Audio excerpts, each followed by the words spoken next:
Assalamualaikum warahmatullahi wabarakatuh. Kami dari kelompok 4, mata kuliah Sistem Peradilan Pidana, yang beranggotakan Alisa Aifajrina Hidayat, Elisa Putri Wahyuni, dan Naswa Nur Azizah, akan memaparkan materi mengenai lembaga pemasyarakatan, yang selanjutnya akan kami sebut sebagai LP. Pembahasan ini akan mencakup sejarah, dasar hukum, fungsi, serta tantangan yang dihadapi LP dalam sistem peradilan pidana di Indonesia. Semoga penjelasan kami dapat menambah wawasan serta memberikan pemahaman yang utuh. Selamat menyimak. Baik, pertama-tama kami akan membahas tentang sejarah singkat lembaga pemasyarakatan. Pada tanggal 27 April 1964, istilah penjara secara resmi diubah menjadi Lembaga Pemasyarakatan atau LP, atas gagasan Saharjo selaku Menteri Kehakiman saat itu. Perubahan ini bukan hanya perubahan istilah, melainkan perubahan paradigma dari sekedar menghukum menjadi membina dan memulihkan. LP dirancang untuk membimbing narapidana agar menyadari kesalahan, memperbaiki diri, dan kembali ke masyarakat sebagai individu yang lebih baik. Selanjutnya, sebagai bagian dari sistem peradilan pidana, LP berfungsi sebagai tempat pelaksanaan pidana sekaligus pembinaan bagi narapidana. Di dalam LP, narapidana tidak hanya menjalani masa pidana, tetapi juga memperoleh keterampilan, pembinaan mental, dan spiritual. Tujuan akhirnya adalah agar narapidana dapat kembali berkontribusi di tengah masyarakat dan tidak mengulangi pelanggaran hukum. Selanjutnya, kedudukan lembaga pemasyarakatan. LP sebagai institusi resmi negara yang memiliki kedudukan strategis dalam sistem peradilan pidana di Indonesia.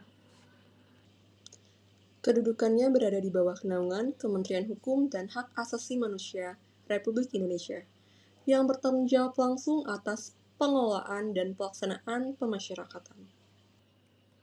Sebagai bagian dari Criminal Justice System, LP bukan hanya pelaksana pidana penjara, tetapi juga menjadi titik sentral dalam proses pembinaan, pemulihan, dan reintegrasi sosial narapidana. Kemudian, kami akan membahas mengenai dasar hukum lembaga pemasyarakatan. Seluruh fungsi dan operasional LP dilandaskan pada regulasi yang jelas dan sah secara hukum. Dasar hukum utama LP adalah Undang-Undang Nomor 22 Tahun 2022 tentang Pemasyarakatan. Undang-undang ini memperkuat pendekatan pembinaan dan pemulihan dalam pemidanaan dan menegaskan bahwa pemasyarakatan adalah bagian integral dari proses hukum. Selain itu, Peraturan Pemerintah Nomor 31 Tahun 1999 tentang Pembinaan dan Pembimbingan Warga Binaan Pemasyarakatan memberikan panduan teknis mengenai pelaksanaan pembinaan dalam LP. Dengan dasar hukum ini, LP memiliki kerangka kerja legal yang kuat dan terarah dalam melaksanakan tugas dan fungsinya. Tugas utama LP sebagaimana diatur dalam undang-undang adalah melakukan pembinaan terhadap narapidana agar siap kembali ke masyarakat.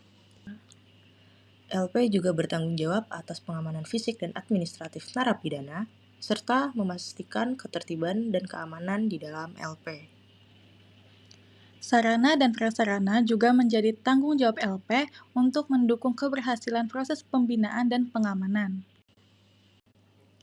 Adapun fungsi lembaga pemasyarakatan, LP memiliki 6 fungsi utama yang tercantum dalam Pasal 4 Undang-Undang Nomor 22 Tahun 2022 tentang Pemasyarakatan, yaitu pelayanan, pembinaan, pembimbingan kemasyarakatan, perawatan, pengamanan, dan pengamatan.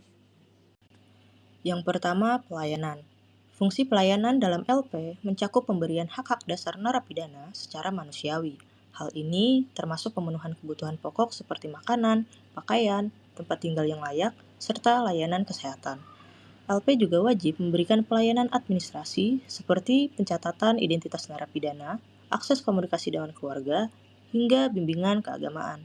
Fungsi ini penting untuk memastikan bahwa narapidana tetap diperlakukan sebagai manusia dan hak asasinya tidak diabaikan. Yang kedua, pembinaan. Fungsi pembinaan bertujuan mengubah perilaku narapidana menjadi lebih baik.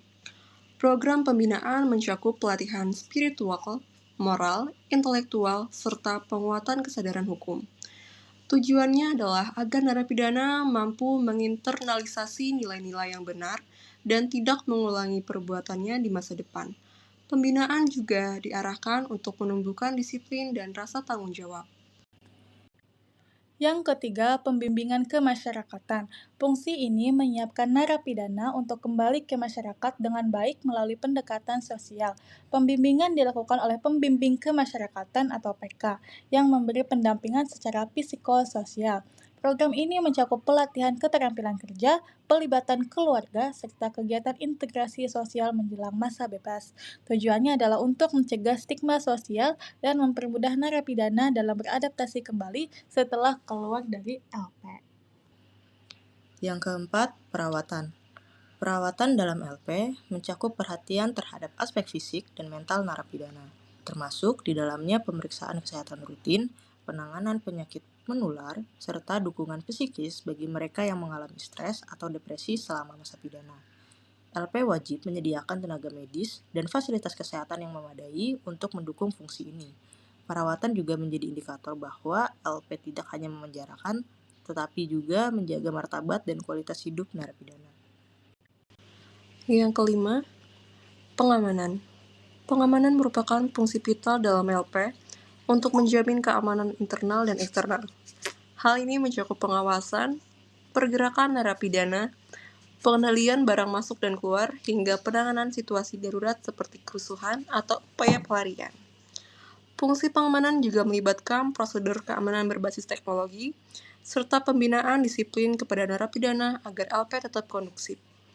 Keamanan ini bukan semata-mata soal pengendalian, tapi juga menciptakan rasa aman bagi semua pihak di dalam LP. Yang keenam, pengamatan. Fungsi pengamatan dilakukan untuk mencatat dan menilai perkembangan narapidana selama menjalani pidana. LP melakukan observasi terhadap perubahan perilaku, tingkat partisipasi dalam program pembinaan hingga respon narapidana terhadap sistem yang berlaku. Data hasil pengamatan ini sangat penting untuk menentukan kebijakan lanjutan seperti pemberian remisi, pembebasan bersyarat, atau integrasi sosial. Dengan fungsi ini, LP dapat menjalankan tugasnya secara objektif dan terukur. Dengan penjabaran ini, kita dapat melihat bahwa LP tidak hanya berperan sebagai tempat menjalani hukuman, tetapi sebagai institusi yang memiliki sistem pembinaan menyeluruh, dari pelayanan dasar hingga persiapan reintegrasi ke masyarakat. Kendala dalam melaksanakan fungsi pembinaan di lembaga pemasyarakatan. Pelaksanaan fungsi LP tidak lepas dari berbagai kendala yang signifikan. Salah satunya adalah overkapasitas, di mana jumlah narapidana melebihi daya tampung LP secara ideal. Jumlah petugas yang terbatas, perbedaan latar belakang pendidikan narapidana, serta minimnya sarana dan prasarana juga menjadi kendala yang serius. Pemasaran hasil keterampilan warga binaan yang belum optimal pun berdampak pada keberlanjutan pembinaan pasca pembebasan. Kendala dalam melaksanakan fungsi pembinaan di lembaga pemasyarakatan. Pelaksanaan fungsi LP tidak lepas dari berbagai kendala yang signifikan. Salah satunya adalah overkapasitas, di mana jumlah narapidana melebihi daya tampung LP secara ideal. Jumlah petugas yang terbatas, perbedaan latar belakang pendidikan narapidana, serta minimnya sarana dan prasarana juga menjadi kendala yang serius. Pemasaran hasil keterampilan warga binaan yang belum optimal pun berdampak pada keberlanjutan pembinaan pasca pembebasan. Konsep pembinaan terhadap narapidana. Pembinaan dalam LP menganut pendekatan ultimum remedium, yaitu pembinaan sebagai upaya terakhir. Tujuan pembinaan bukan sekadar menjatuhkan hukuman, tetapi membekali narapidana agar memiliki moral, spiritual, dan keterampilan hidup. Prinsip utamanya adalah reintegrasi sosial, yaitu memulihkan hubungan narapidana dengan masyarakat melalui pendekatan yang manusiawi dan berbasis hak asasi manusia. Terakhir, ringkasan dari pemaparan materi yang telah kami jelaskan sebelumnya, sejak penggantian istilah dari penjara menjadi lembaga pemasyarakatan, paradigma penegakan hukum di Indonesia telah bertransformasi. Namun, Tantangan seperti overkapasitas, kekurangan fasilitas, dan keterbatasan tenaga kerja profesional masih menghambat tercapainya tujuan lembaga pemasyarakatan. Meski begitu, LP tetap menjadi instrumen penting dalam menciptakan keadilan pidana yang membina dan memanusiakan. Demikianlah pemaparan kami mengenai LP sebagai bagian dari sistem peradilan pidana di Indonesia. Kami berharap materi ini dapat memperluas wawasan dan meningkatkan kesadaran mengenai pentingnya keberadaan LP dalam pelaksanaan pidana. Terima kasih atas perhatian dan waktunya. Wassalamualaikum warahmatullahi wabarakatuh.